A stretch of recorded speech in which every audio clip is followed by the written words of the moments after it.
Hello, my name is Leo. I'm from Miami. I've been trading for 9 years. Today I'm going to cover a strategy that is called moving averages. What a moving average is for me and for a lot of traders, it's the actual price where the market has been previously. You can set it for like 20 days, 50 days, 200 days. And that's like where an average has been in the past. And you can use that to determine where the market is currently. And it can help you determine what to do in that order. I'm gonna show you guys how to open up a moving average. All right. Okay, so I like using TradingView. A lot of professionals too, because it gives you a lot of tools and it's free. You can sign up and set it up.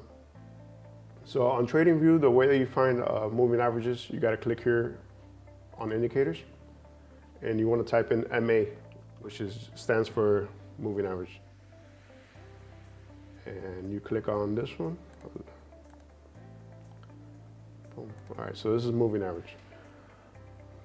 Right now it's set for 9.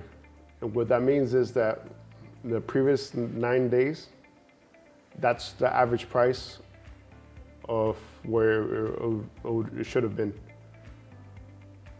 So with that, you could compare to where the price is actually right now to where it's been like every 9 days at average.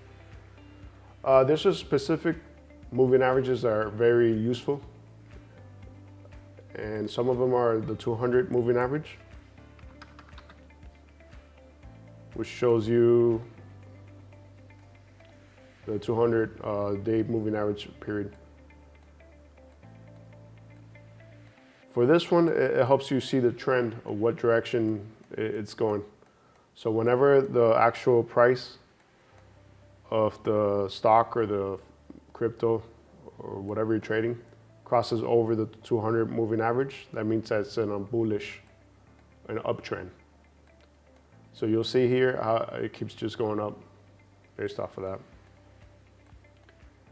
And whenever it crosses down, it's in a bearish trend.